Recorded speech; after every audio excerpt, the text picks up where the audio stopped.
Hello' এই ঘটনৰ কিমান সময় থাকা অলপ ফুৰোৱা অলেয়া কামটো ধৰাৰ লগে লগে বেটাৰ ফোনে আহিল। লংকে ইটা মই যাবা নৰো। ইটা মোক মায়ে খৰি কাটবা দিছি। যদি ইটা যাও গালি খাবা লাগবো। তই জীয়াৰ বাপু কন মায়েৰেক তই ইমান ভয় কৰা।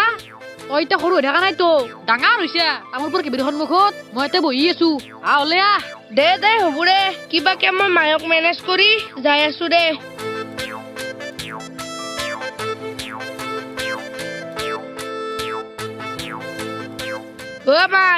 মাই চুৰা আহি ফেলে খৰি কিডাল ফালিম। মই আজি ভাত নবনাও। ভাত নবনা কিয় মাই? কাঁচা খৰি কেইডালেদি মই তোক ফুকে ফুকে ভাত বনাই খুৱাম। আহি ফেলে খৰি কিডাল কাটি দিম দে মই। ঐ চলি তোৰ ফোনটো অহাৰ লগে লগে যাবাৰ হলে নেকি? কি কাম আছেনো তোৰ? মাই মই সোনকালতে আহিম দে। যাম আৰু আহিম। তই ভাতকেইটা বনাবি। মই আজি খৰি কিডাল কাটি চেচ কৰি দিম। এই চলি তোৰ কলেজ শেষ হোৱাৰ পৰা লংকেৰ লগ লাগি লাগি বেয়া হৈ গৈছি। যতে ইচ্ছা তাতে যায়। এক ৰখি থাকি লাভ নাই। মই ফালুংগল খৰি কেইডাল। এই চলি তোৰ অলপো কাণ্ড জ্ঞান নাই। খালি লংকাকহে চিনি পায়। বেলেগকনো কি কম? নিজৰ ছাগালটো ভাল হলি আৰু বেলেগৰ বস্তিত যায় না।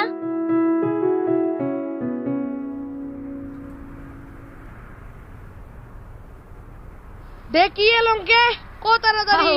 তই আহি পালি দেচু ব তই কথা মায়েৰকে বেহত থাকা না।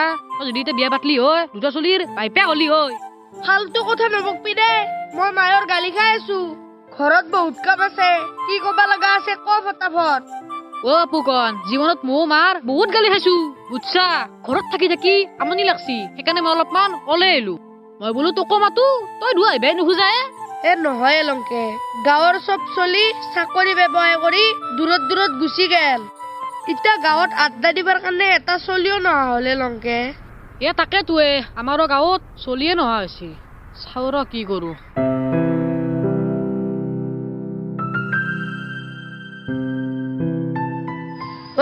লংকে চাচু গ্ৰেড 4 আৰু গ্ৰেড 3 চাকৰি হলছি। ইবাৰ কিবা কৰি এটা চাকৰি লবাই লাগবো। চাও বাপু কন ইমান চাকৰি কৰি পিছত পৰি কিনে লাভ নাই। এনেই সময় নষ্ট হব বুজছা। চাকৰি কৰি তই কেতিয়া খুনি হৈ দেখা পাইছায়ে। আমি দুয়ো ব্যৱসায় কৰিম বুজছা। ব্যৱসায়ত ভাল পইচা আছে। কথাটো ময়ো নাভাবা নহয় ৰ। পঢ়া শুনা আমি কেইটামাতে চেষ্টা কৰিলো। এতিয়া আৰু পঢ়ি পেলাই চাকৰি লব পাৰিম না। সেইকাৰণেতো কৈছো চাকৰিৰ কথা বাদ দি আৰ বুজছা। ইয়াতে ইয়াৰ লগত টাইম পাছ কৰি থাকাত শিকি দোকানৰ পৰা এখন কিতাপ কিনি নিকিনে ঘৰত পঢ়ি থাকাই ভাল হ'ব। কি ভাবিছা? নাই নাই একো হবা নাই। পুকন মই যাও দে। মোৰ অলপ কাম আছে। হাৰে ইয়ে মোক মাতি লৈ আহিলাক আৰু ইয়ে গুচি গেলা। মই একলাই কি কৰি থাকিম। ময়ো যাও।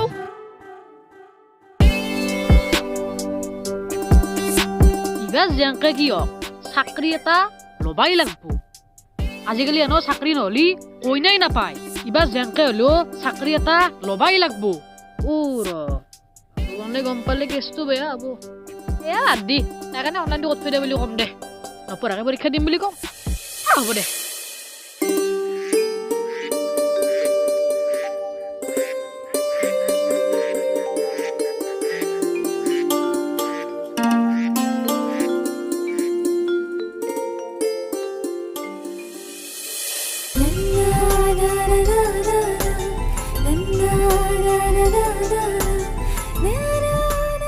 নৰনাৰায়ণ সেতুৰ দৈৰ্ঘ্য কিমান? নৰনাৰায়ণ সেতুৰ দৈৰ্ঘ্য 2.3 কিলোমিটাৰ। নৰনাৰায়ণ সেতু কিমান চনত মুকলি কৰা হৈছিল? 1998 চনত 15 এপ্ৰিলত মুকলি কৰে। ভাৰতৰ ভিতৰতে দীৰ্ঘতম পথ ৰেল দলং কোনখন? বগীবিল দলং। বগীবিল দলঙৰ নিৰ্মাণ ব্যয় কিমান? 4,857 কোটি টকা। বাহ কি একটা নাগা লাগছি। দুখানমান ফটো মাৰি লৈ যাওঁ। লেট্ৰিঙত পৰিম। মুঠতে সময় নষ্ট কৰিব নোৱাৰা। মাজত মাত্ৰ একমাহ সময়। হ'ব দে।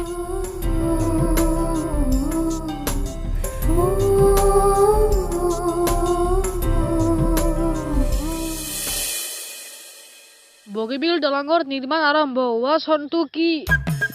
2002 চনৰ 21 এপ্ৰিল নতুন শৰাইঘাট দলংখন কিমান চনত মুকলি কৰা হয় ধলা শদিয়া দলঙৰ বৰ্তমান নাম কি হাজৰিকা সেতু ঐ আপা মানুহ লেট্ৰিঙত এনে কথাই নকয় তই আৰু তাতে পঢ়ি আছা পাছ কৰিবি দে ইমান চিন্তা কৰবা নালগে অলপ ৰেষ্ট দিছো মাথাটোক ছাগাল কেইটা ৰাখবা নৰা বিক্ৰী কৰবা লাগব লংকেকে ফোন মাৰি সুধো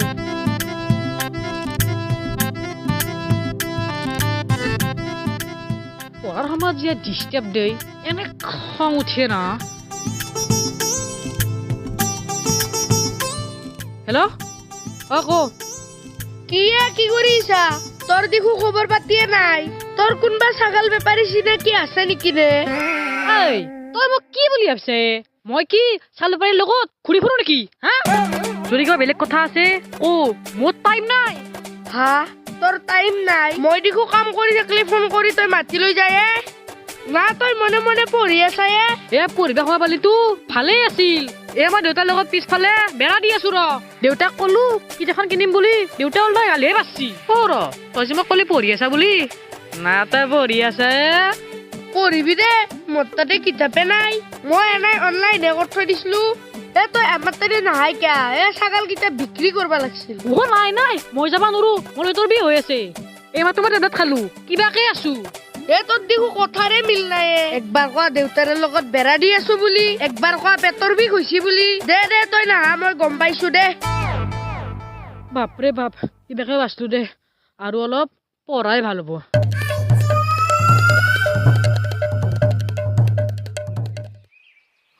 লংকে আজি এডিআৰিৰ ৰিজাল্ট দিব তাকে তোৰ ভয়ে লাগছি ভয় আৰু কিয় কৰবা লাগে এনাও নপঢ়া কৰি পৰীক্ষা দিছো ভাল নহবই ৰিজাল্ট বাপু কন তথাপিও ৰিজাল্ট দিয়া মাত্ৰ 2 মিনিট আছে লংকে তোৰ যদি ইমানে ভয় লাগছি মোৰ ৰিজাল্টটো তই চা আৰু তোৰ ৰিজাল্টটো মই চাও দে দে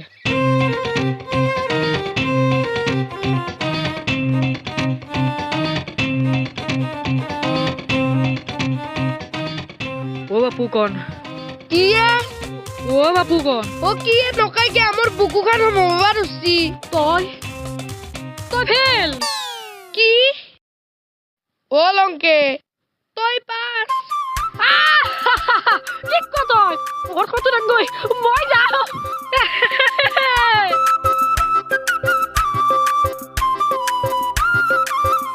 কি বাপু কন টেনচনত দুহু আজি ৰিজাল্ট দিয়াৰ কথা আছিল কেনে হল কি হব আৰু ফেল হয় নেকি আমাৰ আপা ৰিজাল্ট কি হল সি পাছ কৰছি খুৰা তাৰ যি লাগটো ভাল বাপু কন এতে লাকৰ কথা নহয় আমাৰ সি যিমান কষ্ট কৰছিল সি লেট্ৰিঙত হাগবা গেলি হাগিও থাকে পঢ়িও থাকে পৰীক্ষা শেষ নোহাক লাগি ঘৰৰ পৰা বাহিৰত ওলা নাছিল গম পাইছা না কষ্টৰ ফল সদায় মিঠা সি এই পৰীক্ষাটোৰ নামত বহুত কষ্ট কৰছিল আৰু হেৰ কাৰণে সি আজি ফল পাইছি ভাষাত কেইটাবা ভাত খাবা মাতবা লাগে ঘুমাবা কবা লাগে তথাপিও সি পঢ়ি থাকে মোৰ নাম ৰাখছি বহুত কষ্ট কৰি হলেও সি পৰীক্ষাটো পাছ কৰলা আজি যদি আটা কবাক থাকি লৈ কিমান সুখ পালা গৈ খুৰা সি মোক বেয়া কৰি ধোকা দিলা সি বোলে কিতাপ কিনবা খোজোতে আপুনি গালি পাৰছিল সি বোলে নপঢ়া কৰি পৰীক্ষা দিছিল কি ফালতু কথা কবা আহিছা তই বহুত কষ্ট কৰছিল